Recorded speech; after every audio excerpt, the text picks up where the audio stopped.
వాగర్థావివ సంపృక్తౌ వాగర్థ ప్రతిపత్తయే జగతః పితరౌ వందే పార్వతీ పరమేశ్వరౌ. భజే శ్రీచక్రమధ్యస్థాం దక్షిణోత్తరయోః సదా శ్యామావార్తాళి సంసేవ్యాం భవానీం లలితాంబికాం. నమో మహద్భ్యో ఋషిభ్యో గురుభ్యో నమః. ఊహు ఉత్తమాచ సామా చిత్తవృత్తిశ్చేతివా. ఇది ఒక అద్భుతమైన నిరుక్తార్థాన్ని ఇక్కడ చూపిస్తున్నారు. ఉత్తమమైన చిత్తవృత్తిని ఉమా అంటారు. ఇది అలా గుర్తుపెట్టుకుంటే చాలు. ఉత్తమ చిత్తవృత్తి. చిత్తవృత్తి అంటే పేరుకు అర్థం తెలియదు కానీ చిత్తవృత్తి అందరికీ ఉంటుంది. చిత్తవృత్తి అంటే మనసు చేసే పని, చిత్తము చేసే పని చిత్తవృత్తి. ఈ చిత్తవృత్తులు అనేక రకాలు ఉంటాయి. ఈ చిత్తవృత్తుల్లో ఎక్కువ చెత్తవృత్తిలో ఉంటూ ఉంటాయి. అంటే పనికి మాలిన ఆలోచనలు, వ్యర్థపు ఆలోచనలు ఇవి ఉంటూ ఉంటాయి. దాని బదులు మంచి ఆలోచన, ఒక చిత్తవృత్తి మంచిది కావాలి. ఒక మంచి సంకల్పం, ఒక మంచి ఆచరణ, ఆ మంచి భావములు ఇవి ముందు ఉంటే తర్వాత అన్నీ మంచి జరుగుతాయి. అందుకు ప్రతివాడు ముందు కోరుకోవాల్సింది ఏంటంటే చిత్తవృత్తులు మంచిగా కావాలని కోరుకోవాలి. అవి మంచిగా అయితేనే తర్వాత సిద్ధి ఉంటుంది. చిత్తము శుద్ధము కానప్పుడు సిద్ధి ఎక్కడొస్తుంది? అందుకు ఉత్తమ చిత్తవృత్తి కావాలి. ఉత్తమ చిత్తవృత్తులు అంటే మంచి ఆలోచనలు చెప్పుకున్నాం. మంచి ఆలోచన ఇది అన్నిటికంటే, ఇది మనం చెప్పుకోవాలి. అన్నిటికంటే మంచి ఆలోచన ఏంటంటే నాకు పరమాత్మయే కావాలి అనుకుంటే మంచి ఆలోచనట. ఆ పరమాత్మ కోసమే నేను సాధన చేస్తాను అంటే మంచి సంకల్పంట. ఆ సాధనకి సిద్ధపడన్ని అమర్చుకుంటే అది మంచి కర్మ. ఈ మూడు ఉత్తమ చిత్తవృత్తులే అని చెప్పబడుతున్నాయి. అందుకే ఇంకా నేను ఇంట్లో ఉన్నాను, ఆ పరమాత్మ కోసమే తపస్సు చేస్తాను, ఆయన్నే ధ్యానం చేస్తాననే చిత్తవృత్తిని అమ్మ ప్రకటించింది అక్కడ. అందుకు ఉమా అన్నారు. ఇది అర్థం దీనిలో గ్రహించవలసినటువంటిది. ఉమా అంటే ఈశ్వరుని ఆరాధనకి సన్నద్ధమైనటువంటి భావము. అర్థమైందా? అందుకు అమ్మవారిని ఉమా అన్నారు. అంతేగాని తపస్సును నిషేధించిందని మాత్రమే కాదు. అప్పుడు ఆవిడ స్థితి ఏమిటి? ఈశ్వరుడే, ఇంకోటి లేదు అనుకుదా బయలుదేరింది. ఇంటిని విడిచిపెట్టింది, అన్నిటిని విడిచిపెట్టింది. ఎవరండి విడిచిపెట్టగలరు? విషయములు పరిత్యజించి విశ్వేశ్వరుని వరించి వెళ్ళినటువంటి చిత్తవృత్తే ఉమా. అందుకే ఆ స్థితిని కానీ ధ్యానం చేయగలిగితే, తపస్సుకెళుతున్న ఉమారూపాన్ని ఎవరు భావన చేస్తారో వారికి ఉత్తమ చిత్తవృత్తి వస్తుందండి. ఇది గ్రహించవలసిన. చూశారు అంత లోతైన అర్థం? అది కావాలి. అందుకే ఒక అద్భుతమైన శ్లోకాన్ని, ఉమా సంబంధమైన శ్లోకాన్ని మనకి సూత సంహితలో ఒక ధ్యాన శ్లోకం కింద ఇచ్చారు. చాలా రమ్యమైన శ్లోకం ఇది. పరానుభూతిం, ఉమా నామం యొక్క విశేషం ఇది. పరానుభూతిం భవపాశనాశినీం సదాశివస్యాప్యతిశోభన ప్రదాం ఉమాభిదాం ఉత్తమ చిత్తవృత్తిదాం నమామి నానావిధ లోకవైభవాం. ఇది చాలా రమ్యమైన శ్లోకం అండి. ఉమా అనే దానికి అర్థమంతా ఇక్కడ చెప్పారు. ఉమా అంటే పరానుభూతి. మొట్టమొదటి అర్థం ఏంటి? పర అనుభూతి. పర అంటే ఏమిటి? సర్వోత్కృష్టమైన పరమాత్మ. ఆ పర అనుభూతి అంటే ఉత్కృష్టమైన భగవద్ అనుభవమే ఉమా. అది అందుకు పరానుభూతిం. ఉమా అనగానే భగవద్ అనుభవ స్వరూపము. ఇంకేం కావాలి? పరబ్రహ్మానుభవము. అది ఉమా. అలాంటి ఉమాదేవిని ధ్యానిస్తే భవపాశనాశిని, భవపాశములన్నీ తీసిపారేస్తుంది ఆ తల్లి. అంతేకాదు ఆ తల్లే సదాశివస్యాప్యతిశోభన ప్రదాం, శివుడికి కూడా అందమిచ్చే తల్లి అన్నారు. అది ఆవిడ లేకపోతే ఆయనకు అందం ఏంటండి? అందుకే బైరాగ వేషం వేసుకుని తిరుగుతున్న ఆయనకి అందం చందం ఈవిడి వల్లే వచ్చిందట. ఆ త్రిపుర సుందరి వల్లే ఆయన సుందరుడయ్యాడు. లేకపోతే పిచ్చి వేషాలు వేసుకుని తిరుగునే వాడికి ఇదిగో ఈవిడ నిన్ను పెళ్లి చేసుకుంటుందట, ఓకేనా అని అడిగాడు బ్రహ్మగారు. ఆవిడ అందానికి తగ్గట్టు నీ అందం ఉందా అని అన్నారు. గుర్తుందా కథలో? అప్పుడు ఏం చేశాడు పరమేశ్వరుడు? చాలా అందంగా తయారయ్యాడు.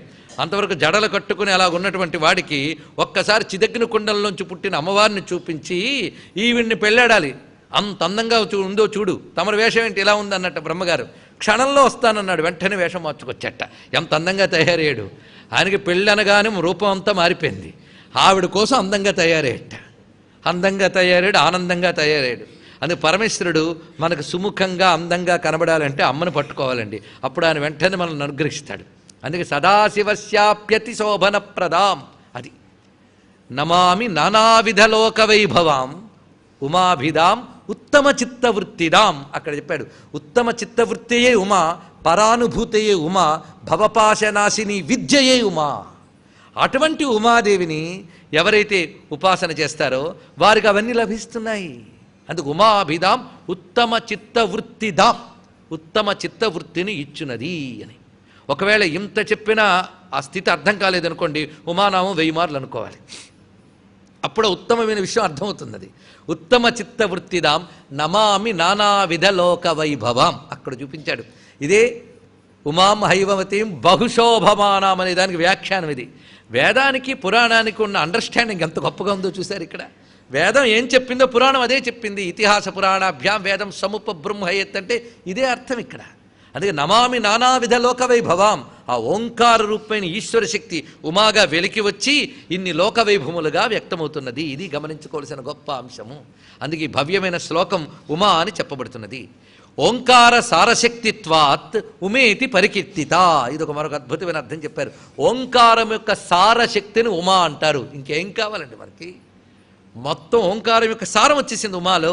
అది ఇక్కడ. అందుకే యతో నిరస్తా తపసే వనంగంతంతు మేనయ ఉమేతి తేని సోమేతి నామప్రాప తదాసతి అని శివపురాణం చెప్తున్నటువంటి తపస్సును నిషేధించడం వల్ల వచ్చినది అనే అర్థమే కాకుండా ఇప్పుడు మరొక అర్థం కూడా వచ్చినది. ఇక్కడ సుప్తానామత బుద్ధీనాం, సుప్తమైన బుద్ధుల్ని జాగృతపరచగలిగే శక్తి ఉమా అన్నారు. ఇక్కడ సుప్తమైన బుద్ధులంటే అజ్ఞానంతో నిండిపోయిన బుద్ధుల్ని మేలుకొలిపి పరమేశ్వరుడు వైపు తిప్పుతుంది ఆ తల్లి. ఎందుకంటే ఆవిడ ఆ పేరుతోనే బయలుదేరిపోయింది పరమేశ్వరుడు కోసం. అందుకు ఆ విషయాన్ని ఇక్కడ చూపిస్తున్నారు. అంతేకాదు ఉమేతి ఇందు కళోచ్యతే. చూడండి ఉమా శబ్దానికి ఎన్ని భావాలు వచ్చాయి. ఉమా అంటే ఇందు కళ. ఇందు కళ అంటే సహస్రారంలో ప్రకాశించేటువంటి షోడశీ కళని ఉమా అంటారు. అది ఉమా అంటే షోడశీ కళారూపిణి. అంటే శ్రీ విద్యాది దేవతే లలితాదేవి యొక్క దివ్యనామం ఉమా. అది నేరుగా సహస్రార కమలాంతర్గతమైన చంద్రకళనే ప్రకటిస్తూ ఉన్నది కనుక ఉమేతి ఇందు కళోచ్యతే అనే భావంలో ఉన్నటువంటి అర్థం ఇది. ఇచ్ఛాశక్తి ఉమాకుమారి అని మరొక వాక్యం మరొక ఎక్కడెక్కడ ఉమాని ఎలా చెప్పారో గ్రహించి ఇక్కడ మనం తెచ్చుకుంటున్నాం. ఇచ్ఛాశక్తి ఉమాకుమారి, పరమేశ్వరుని యొక్క ఇచ్ఛాశక్తే ఉమాకుమారి. ఇచ్ఛాశక్తే ప్రధానం కదా, ఆ ఇచ్ఛాశక్తే లలిత అని చెప్తున్నాం కనుక ఉమా అనేది ఆ లలితమ్మకి సంబంధించిన గొప్ప నామం. అటువంటి ఉమాదేవి ఎలా అవతరించి వచ్చింది? ఇప్పుడు ఈ కథ అంతా తెలుసుకుంటే ఎక్కడ జరిగిన కథ ఇది? శైలేంద్రతనయా. ఎంత చక్కటి నిర్వచనం చూడండి. ఈ కథ పుట్టినది హిమవత్పర్వతంలో. అందుకే శైల ఇంద్రతనయ అంటే పర్వతరాజ పుత్రిక అని. శైలేంద్రతనయ. అయితే ఇక్కడ మరొక అద్భుతమైన తీసుకోవాలి. మామూలుగా తపస్సుకు పెడుతున్న పార్వతీదేవి గనక హిమవత్ పర్వతరాజ పుత్రి గనక శైలేంద్రతనయ. ఆవిడే గౌరీ. తర్వాత గంధర్వ సేవిత, ఆవిడ గంధర్వులు సేవిస్తూ ఉన్నారు. అందుకే పర్వతరాజపుత్రి అయినటువంటి ఉమాదేవి సరిగ్గా మనకి ఉమా హైమవతి అనేటువంటి మాట ఇక్కడ వచ్చింది. అక్కడ హైమవతి, ఇక్కడ శైలేంద్రతనయ. హైమవతి అంటే హిమవత్ పర్వత రాజపుత్రి. అలా స్పష్టంగా అలా దిగుతోంది. అయితే ఇక్కడ ఉమా అన్నప్పుడు సాక్షాత్తు లలితాపరాభట్టారిగా చెప్పినప్పుడు మరి శైలేంద్రతనయ ఎలా అన్వయింపబడుతుంది అంటే, ఇప్పుడు శ్రీ విద్యా సంప్రదాయంలో శైలేంద్రము అంటే మేరు ప్రస్తార శ్రీచక్రమే. అదే పర్వతంట. అదే మేరు. మేరు అని పేరే పర్వతం అందా కాదా ఆలోచించండి. ఇక్కడ మేరు అంటేనే మేరు పర్వతం. మరి మేరువు అన్నారంటే శైలేంద్రమే. ఆ శైలేంద్ర యొక్క తనయ అంటే ఆ శ్రీచక్ర ఉపాసన వల్ల లభించేటటువంటిది. అంటే బిందు స్థిత అయినటువంటి ఆ లలితాపరాభట్టారిక. ఇది శైలేంద్ర తనయ అని చెప్తూ తర్వాత నామం గౌరీ. ఈ గౌరీ అనేది సామాన్యమైన విషయం కాదు, ఇది ఒక దివ్యమైన నామం. అందుకే గౌరీ అనేటువంటి మాటను తీసుకుని మంత్రంగా జపం చేసుకోవచ్చు. గౌరీ శబ్దానికి ఏంటంటే తేట తెల్లని తల్లి అని ఒక అర్థం. ఇది కదా ప్రధానమైన అర్థం. అయితే ఆవిడ కాళీయా గౌరీయా? ఇదే గొప్ప విషయం అండి. రెండుట సీతాసిత చెప్పుకున్న సీతాసిత కీర్తించారు ముత్తుస్వామి దీక్షితుల వారు. సీతాసితే అంటాడు. తెలుపు నలుపుల తల్లి అన్నాడు. తెలుపు నలుపుల తల్లి అంటే గౌరీ కాళీట. రెండు ఆవిడే. గౌరీ కాళీ ఎలా అవుతుంది అంటే, ఆ ప్రళయకాలాన్ని ఒక్కసారి మనం భావన చేస్తే అప్పుడు ఈ ప్రపంచమేది గోచరించినటువంటి ఒక మహాంధకారం అది ఎవరు? అదే అమ్మవారే. ఆ తల్లి అలాగా వ్యాపించినది. అంతుపట్టని తనమే కాళీ. కాళీ అంటే మన ఏదో నల్లగా ఉందని కాదు, ఆ పేరు వచ్చినప్పుడు ఇంకా అర్థం చేసుకుందాం. ఇప్పుడు మన సబ్జెక్టు గౌరీ. గౌరీ అంటే తేట తెల్లని తల్లి, ప్రకాశస్వరూపిణి అని అర్థం. ఇక్కడ ఆ ప్రకాశ రూపాన్ని గౌరీ అంటారు. అయితే కాళీ గౌరీ ఒక్కరేట. దీనికి మంచి కథ ఉంది మనకి. అది చండీ సప్తశతిలోనే వస్తుంది ఆ కథ మనకి. ఒక సూచనగా ఒక్క శ్లోకంలో అక్కడ ధ్వనింపజేస్తాడు, ఇక్కడ స్మరించుకోవచ్చు. ఈ తల్లి ఎలా గౌరీ అయిందంటే, ఈవిడ మొట్టమొదటి నల్లపిల్లగానే పుట్టిందిటండి. ఎందుకంటే వీళ్ళ అన్నగారు అలాంటి ఆయన, నల్లనాయన. వాళ్ళిద్దరిది ఒకటే రంగుట, నిజానికి నీలవర్ణమే నల్ల రంగు. వాళ్ళిద్దరూ ఒకే స్వరూపంగా వచ్చారు. అందుకే కవలలు అని చెప్పుకున్నాం. ఒకే జ్యోతి నుంచి వచ్చినటువంటి కవలల్లో వాళ్ళిద్దరు ఒకటి, ఇద్దరు నల్లవాళ్ళేట. నల్లగా ఉన్న చాలా అందంగా ఉన్నదండి.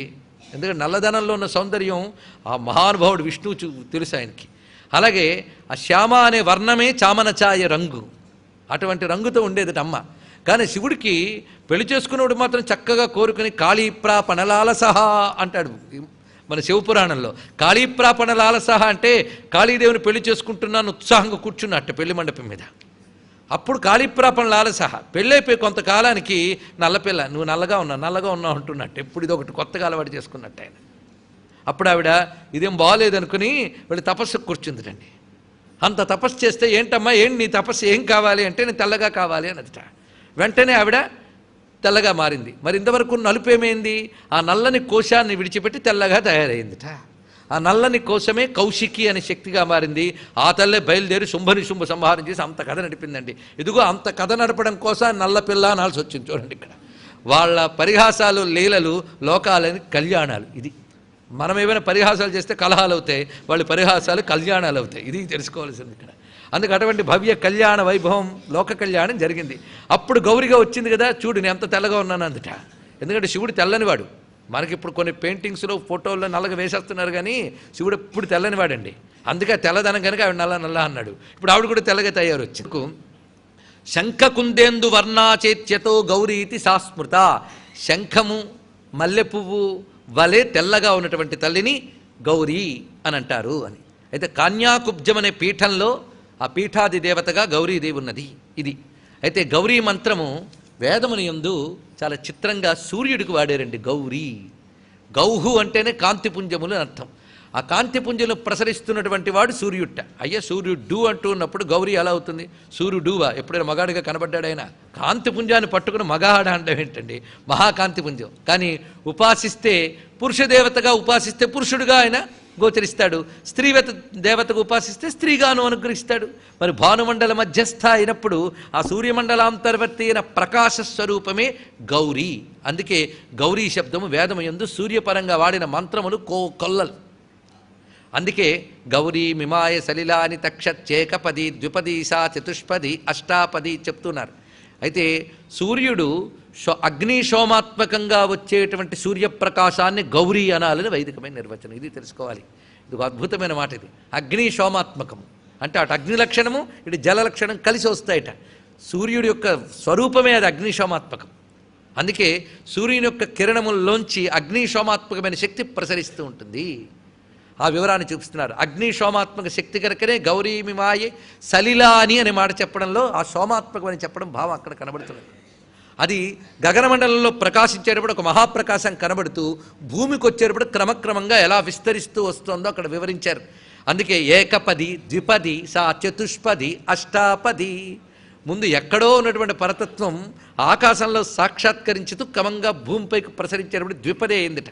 దిక్కుల్లో ప్రసరించేటప్పుడు చతుష్పదే అయిందిట. అలా క్రమక్రమంగా వ్యాపిస్తూ సహస్ర కిరణములుగా వ్యాపించే వరకు వర్ణించారు. అష్టాపది నవపది బభూవుషి సహస్రాక్షరా పరమే వ్యోమన్. ఆకాశంలో ఉన్నటువంటి సూర్యకాంతిని వర్ణించారు. అయితే పరమే వ్యోమన్ అన్నప్పుడు మనకు కనబడుతున్న భూతాకాశమే కాక చిదాకాశం కూడా తీసుకోవాలట. ఇక్కడ పరిశీలించేటప్పుడు గౌరీ అంటే ఇప్పుడు మరొక అర్థం చెప్పుకోవాలి. గౌరీ అంటే తేట తెల్లని తల్లి, వెలుగుల తల్లి. ఇది కదా అర్థం. వెలుగు అంటే అర్థం ఏంటి? జ్ఞానం. కనుక గౌరీ అంటే జ్ఞానస్వరూపిణి, బ్రహ్మ విద్యాధిదేవత. గౌరీ అంటే బ్రహ్మ విద్యాస్వరూపిణి. ఇది తెలుసుకోవాల్సింది. అందుకు ఉమా గౌరీ కూడా బ్రహ్మ విద్యాస్వరూపిణి. పార్వతీ పరమాదేవి బ్రహ్మ విద్యాస్వరూపిణి అని చెప్పారు. ఆ తల్లి గౌరీ అని బ్రహ్మ విద్య. తేట తెల్లని తల్లి అంటేనే సంశయాలతో అజ్ఞానాలతో కొట్టుమిట్టాడే వాళ్ళకి ఆ తల్లి ఒక్కసారి అవన్నీ తొలగించి తేట తెల్లం చేస్తుంది. తేట తెల్లం చేయడం అనే మాట విన్నారు ఎప్పుడైనా? తెలుగు గుర్తుంటే వినబడి ఉంటుంది. తేట తెల్లమయ్యిందండి అంటే బాగా స్పష్టమైపోయింది అని అర్థం. బాగా స్పష్టమైంది అనుకుంటాం, కానీ ఆ పరతత్వం తెలిస్తేనే అన్ని స్పష్టమైనట్టు. అందుకే బ్రహ్మ విద్య ఒక్కటే తేట తెల్లని విద్య.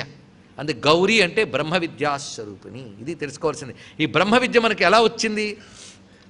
వేదముల ద్వారా క్రమంగా లభిస్తున్నది. అందుకే బ్రహ్మ విద్యా దేవతని చెప్తూ ఉన్నప్పుడు ఆ బ్రహ్మ విద్య ఎలా విచ్చుకుని వచ్చింది అంటే గౌరీ మిమాయ సలిలాని తక్షత్యేకపది. ముందు ఒక పదముగా వచ్చింది. అంటే గౌహు అంటే వాక్కులను కూడా అర్థం ఉంది కనుక ఆ శబ్ద బ్రహ్మస్వరూపిణి, ఆ శబ్దబ్రహ్మ వల్లనే కదా అజ్ఞానం పోతుంది. అది శబ్దబ్రహ్మస్వరూపంగా విచ్చుకున్నది. ఎందుకంటే మనకటి తీసుకున్నది వాగధీశ్వరి నామం కోసం, వాగధీశ్వరి విద్య ఇప్పుడు చెప్పబడుతున్నదిని. అందుకే అమ్మవారంటే వాగధీశ్వరి. చూడండి ఎటు అన్వయాలు అలా వెళుతూ ఉన్నాయో. వాగధీశ్వరి అంటే శబ్దబ్రహ్మస్వరూపిణి. శబ్దబ్రహ్మము అంటే రెండే శబ్దబ్రహ్మం అని చెప్పుకోవాలి, ఓంకారము వేదము అంతే. వేదము అనగానే మళ్ళీ వేదాంతము కూడా వేదంలో భాగమే, అది వేరేది కాదు. అందుకు వేదాంతములు కలుపుకుంటే శబ్దబ్రహ్మము, దానికి మూలమైన ఓంకారం కూడా శబ్దబ్రహ్మమే. ఈ శబ్దబ్రహ్మ నిష్ణాత పరంబ్రహ్మాది గచ్చతి అని చెప్పినట్లుగా శబ్దబ్రహ్మములో నిష్ణాతుడైతేనే పరబ్రహ్మ వస్తుంది, లేకపోతే ఎక్కడొస్తుంది? ఇంత శబ్దాలు చేస్తేనే పరబ్రహ్మ లలిత తెలిసింది, అవునా లేదా? చెప్పండి. శబ్దబ్రహ్మ నిష్ణాతుడే. తర్వాత ఏదో ఒక శబ్దం పట్టుకోవాలి, అంటే మంత్రం, అది పట్టుకుని బాగా నూరాలి. ఇప్పుడు చెప్పిన ఈ శబ్దములు పట్టుకుని మననం చేయాలి. మరి శబ్దబ్రహ్మ నిష్ఠాదుల పరబ్రహ్మాది గచ్చిది కాదు. ఈ చెప్తున్న శబ్దాలన్నీ ఎక్కడి నుంచి వచ్చాయి? మీ నోటి నుంచి అండి అని అనద్దు, వేదాది శాస్త్రాల నుంచి వచ్చాయి. అక్కడ ఉన్నదే ఇక్కడ నుంచి వస్తుంది. కాబట్టి అది శబ్దబ్రహ్మము, ఓంకారము వేదము. ఇప్పుడు పరిశీలిద్దాం. ఉందా ముందు ఎలా వచ్చింది? ఏకపది, ద్విపది, సా చతుష్పది, అష్టాపది, నవపది, బభూవుషి, సహస్రాక్షర, పరమే వ్యోమన్. ఆకాశం నుంచే శబ్దం వస్తుంది కదా. కానీ గౌహు అనే శబ్దం తీసుకుంటే గౌరీ అంటే శబ్దబ్రహ్మము ముందు ఏకపదిగా వచ్చింది. ఏకపది అంటే ఓంకారము. ఇప్పుడు రెండు, ఉమా శైలేంద్ర తనయ గౌరీ. ఇప్పుడు ఎలా వచ్చింది తెలిసింది? ఉమా అంటే ఏమిటి చూపిస్తున్నారు? ఓంకారం. ఆ ఓంకారం ఎలా విస్తరించి వస్తుందో చూపిస్తున్నారు, అది గౌరీ. ఆ గౌరీ మిమాయ సలిల అనే వేదమంత్రం ఇక్కడ అనుసంధానం చేసుకోవాలి. చూసారా వశిన్యాది వాగ్దేవతల కూర్పులు ఉన్న అద్భుతం? ఆ ఓంకారమే విస్తరించిన విద్యలుగా వచ్చింది కనుక ఉమా అని ఓంకారాన్ని చూపించి, ఆ ఓంకారం ఏంది ఎలా వచ్చిందో గౌరీ నామంతో వేదం సహాయంతో తెలుసుకోవాల్సింది. అందుకు ముందు ఓంకారము, తర్వాత ద్విపది రెండు వచ్చిందిరా. ఇప్పుడు చెప్తున్న భాష్యమంతా కూడా వేద భాష్యకారులు ఇచ్చినటువంటి దాని ఆధారంగా చెప్తున్నాం, అంతేగాని స్వకోపవుల కల్పితము కాదు, ప్రమాణముతోనే వివరించడం జరుగుతున్నది. ద్విపది అది తర్వాత రెండు అయ్యిందిట. రెండు అయ్యిందంటే వ్యాహృతి గాయత్రి రెండు. వ్యాహృతులు అంటే భూర్భువస్వ, తర్వాత గాయత్రి స్వరూపం అంటే ఓంకారమే వ్యాహృతులుగా గాయత్రిగా అయింది. ఇది రెండు, ద్విపది. తర్వాత చతుష్పది అయిందిట. చతుష్పది అంటే ఋగ్యజుస్సామ అధర్వణ వేదములుగా వచ్చింది. కానీ ఓంకారం ముందు గాయత్రిగా వచ్చి గాయత్రి 4 వేదములుగా వచ్చింది. అది ఇదంతా గౌరీదేవి అనే శబ్ద బ్రహ్మస్వరూపం ధరించినటువంటి విషయం. అది తర్వాత స్వరూపం చతుష్పది, అష్టాపది. అష్టాపది 8 స్వరూపములుగా వచ్చిందిట. 8 ఏమిటో వివరిస్తున్నాడు. షడంగములు, పురాణము, ధర్మశాస్త్రం అంటే వేదము నుంచి మళ్ళీ వచ్చిన విద్యలువి. షడంగాలు తెలుసు కదా, శిక్ష, వ్యాకరణ, ఛంద, నిరుక్త, జ్యోతిష, కల్పములు, ఇవి 6. పురాణ ధర్మశాస్త్రములు. అష్టాపది, తర్వాత నవపది. నవపది అయినప్పటికల్లా ఆ వేదములో ఉన్నదాన్ని విస్తరిస్తూ వచ్చిన శాస్త్రములు చెప్తున్నారు క్రమక్రమంగా. నవపది అంటే ఏమిటో వివరిస్తున్నారు ఇక్కడ. మీమాంస, న్యాయము, సాంఖ్యము, యోగము, పాంచరాత్రము, పాశుపతము, ఆయుర్వేదము, ధనుర్వేదము, గాంధర్వము. ఇవి వేదముల నుంచి వచ్చినటువంటి విద్యలు. ఇవి నవపది. ఆ తర్వాత వీటిని ఆధారం చేసుకుని ఇంకా లెక్కలేనన్ని విద్యలన్నీ, ఆ లెక్కలేనని చెప్పుడు సహస్రాక్షరా పరమే వ్యోమన్. సహస్ర అక్షర, అక్షర అంటే అక్షరములు. ఈ అక్షరములన్నీ రావడానికి ముందేముంది? గౌరీ శబ్దస్వరూపము. ఆ శబ్దమే ఓంకారమై, గాయత్రి అయి, వేదములై, పురాణ షడంగ ధర్మశాస్త్రములై, ఆడ తర్వాత మీమాంసా, న్యాయ, సాంఖ్య, యోగ, పాంచరాత్ర, పాశుపత, ఆయుర్వేద, ధనుర్వేద, గంధర్వాదులై క్రమక్రమంగా విస్తరించి అపారమైన వాంగ్మయమే మనకు లభించింది. కనుక ఈ వాంగ్మయం ప్రపంచమంతా కలిపితే జ్యోతిర్మయీం వాంగ్మయీం. చూడండి, జ్యోతిర్మయీం వాంగ్మయీం, ఇది కీర్తిస్తున్నా. ఆ జ్యోతిర్మయి అనే వాంగ్మయి, అందుకే జ్యోతి గౌరీ ప్రకాశ స్వరూపము. అదే అలా వచ్చింది. దాని యొక్క ప్రథమ రూపం ఏంటి? ఓంకారం. అందుకే శ్లోకపాదంలో ప్రథమ నామం ఏంటి?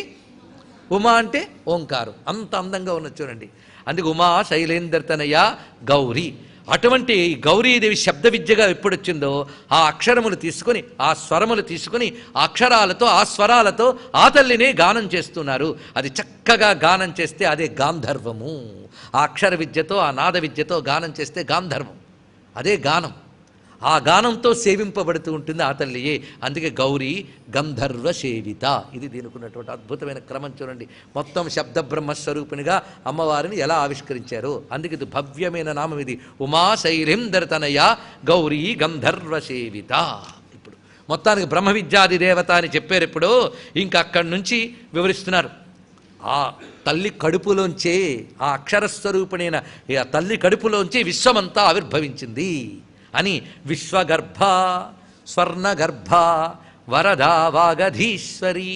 ఇప్పుడు ఆ తల్లి నుంచి విశ్వం వ్యక్తమైంది. వ్యక్తమైన విశ్వానికి 2 రూపాలు ఉంటాయి, రూపము, నామము. నామమంతా అక్షర ప్రపంచం, రూపమంతా దృశ్య ప్రపంచం. ఇప్పుడు రెండింటినీ మనం తీసుకోవాలి. ఇప్పుడు ముందు మామూలు అర్థాలు తీసుకుని నామరూపాత్మకాన్ని ఎలా అన్వయించాలో. విశ్వగర్భ, ఇది ఒక అద్భుతమైన శబ్దం. ఈ గర్భ శబ్దం చాలా చిత్రమైనది. ఇది మనకి హిరణ్యగర్భో, భూగర్భో, మాధవో, మధుసూదన విష్ణు సహస్రనామాల్లో కూడా ఎంతో అద్భుతంగా చెప్తారు. ఈ వైదిక శబ్దాలు ఇవన్నీ కూడా. గర్భము అంటే కడుపు అని వ్యవహారంలో చెప్తాం. లోపలి భాగము అనేది సరి అయినటువంటి అర్థం. కడుపు అన్న అంతే కదా. అందుకు విశ్వగర్భ అని చెప్పడంలో విశ్వమునంతటినీ తనలో ఉంచుకున్నది అని అర్థం. ఎందుకంటే పిల్లవాడు ఒక పరిపూర్ణ రూపం ధరించాలంటే మాతృ గర్భంలో ఉండాలి. మధ్యలోనే బయటకు వచ్చేస్తే శ్రావమే. కనుక వాడు పూర్తిగా గర్భంలో ఉంటేనే ఒక పూర్ణత్వాన్ని పొందుతాడు. కానీ తర్వాత బయటకు వచ్చి ఎదుగుతాడు. కానీ ఈ తల్లి గర్భంలో ఎప్పుడు ఉంటాడు, లేకపోతే వాడికి అసలు ఎదుగుదల లేదు, ఏమీ లేదు. కనుకని విశ్వమంతా ఎప్పుడు అమ్మ కడుపులోనే ఉన్నది. అందుకే విశ్వమునంతటినీ తనలో ఉంచుకున్న తల్లి అని చెప్పాడు. విశ్వగర్భ తన నుంచి ప్రకటించింది, తనలో ఉన్నది. తన నుంచి ప్రకటించింది అనగానే ప్రకటింపడి బయటకు వచ్చేలేదు. అది తన నుంచి ప్రకటించడం ఎలా ఉన్నదంటే సముద్రాల్లో కెరటాలు ప్రకటించబడినట్లుగా. ఇది అర్థం చేసుకుంటే చాలు. సముద్రంలో కెరటాలు ప్రకటింపబడగానే సముద్రానికి టాటా చెప్పి ఎక్కడికొని వచ్చాయి అవి. దాంట్లోనే ప్రకటింపబడుతూ ఆసక్తితోనే ఎలా ఉన్నాయో విశ్వమంతా అమ్మయందే వ్యక్తమైనది. ఇప్పుడు విశ్వగర్భ అంటే విశ్వమనంతటినీ తనలో ఉంచుకున్న తల్లి, ఇది ఒక అర్థం. ఇప్పుడు మరొక అర్థం, విశ్వగర్భకు మరొక అర్థం, విశ్వము లోపల ఉన్న తల్లి. ఇది కూడా తీసుకోవాలి. విశ్వము ఆమెలో ఉన్నది, విశ్వములో ఆమె ఉందిట. ఇది ఎలా చెప్తారండి?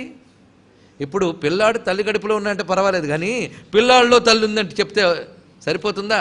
ఇక్కడైతే సరిపోదు, అమ్మ దగ్గర అయితే సరిపోతుంది. ఎలా సరిపోతుందో చూడాలి. అందుకే ఉదాహరణ మంచిది తీసేసుకున్నాం, సముద్రంలో కెరటాలని.